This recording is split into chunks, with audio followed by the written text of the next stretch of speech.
सूरजपुर नामक एक छोटा सा गांव था। इस गांव में हमेशा चहल पहल बनी रहती थी।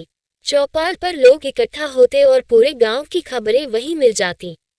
इस गांव में हर साल सर्दियों में बहुत ठंड और गर्मियों में बहुत ज्यादा गर्मी पड़ती थी। इसी गांव में श्यामलाल नामक एक किसान अपनी पत्नी गौरी और दो बच्चों अमन और रानी के साथ एक छोटे से घर में रहता था। उसके घर के पास ही उसका छोटा सा खेत था। दोनों पति पत्नी मिलकर खेतों में मेहनत करके अपना गुजारा करते थे।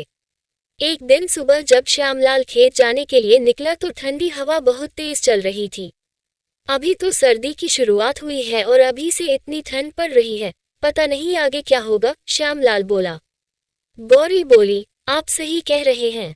इस बार सर्दी का मिजाज कुछ अलग ही लग रहा है। हमें अपने बच्चों का खास ध्यान रखना होगा। अमन और रानी को तो सर्दी लगते ही खांसी बुखार शुरू हो जाता है। श्यामलाल खेत चला गया और गौरी बच्चों को खाना खिलाकर खेत पर पहुंचने लगी। खेत पर जाने के बाद अमन घर में रानी का ध्यान रखता था और छोटे मोटे कामों में भी मदद करता था। इससे गौरी को बहुत सहारा मिलता था। कुछ दिनों बाद ठंड का प्रकोप और बढ़ गया। पूरा गांव कोहरे की चादर में लिपट गया। एक दिन जब गौरी खेत पर नहीं पहुंची तो श्यामलाल को चिंता हुई और वह घर लौट आया। उसने देखा कि अमन बुखार में तप रहा था। गौरी रोते हुए बोली, मैंने काढ़ा और दवा सब दे दी, पर बुखार कम नहीं हो रहा। श्यामलाल तुरंत वैद्य को बुलाने निकल पड़ा। वैद्य ने अमन को देखकर कहा, बच्चे की हालत बहुत नाजुक है। अगर बचाना है तो पड़ोस के गांव के बड़े वैद्य से दवा लानी होगी। दवा बहुत महंगी होगी और कम से कम 6 महीने तक खिलानी पड़ेगी। गौरी रोने लगी, हमारे पास तो 1 रुपया भी नहीं है। श्यामलाल बोला, मैं खेत गिरवी रख दूंगा, बेटे की जान पहले है। श्यामलाल गांव के बड़े जमींदार ठाकुर प्रताप सिंह के पास पहुंचा। उनकी पत्नी कमला देवी बहुत निर्दयी थी। कमला देवी बोली, अगर खेत के साथ घर भी गिरवी रखोगे तभी पैसे मिलेंगे।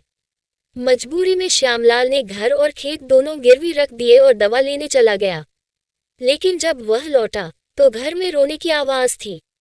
गौरी बिलखते हुए बोली, आप बहुत देर कर आए, अमन हमें छोड़कर चला गया।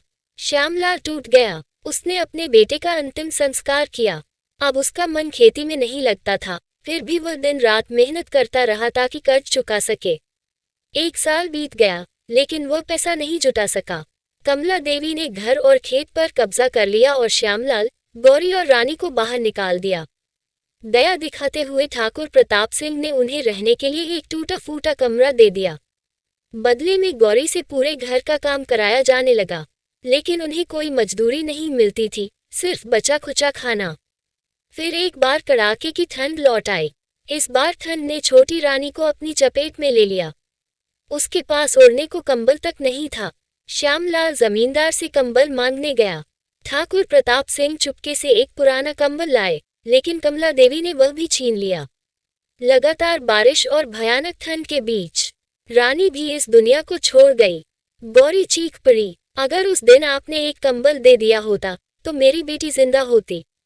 कमला देवी ने उन्हें घर से निकाल दिया। श्यामलाल और गौरी ने अपने दोनों बच्चों का अंतिम संस्कार किया और कड़ाके की ठंड में गांव छोड़कर निकल पड़े। कोहरे में चलते चलते वे एक मंदिर के पास रुके।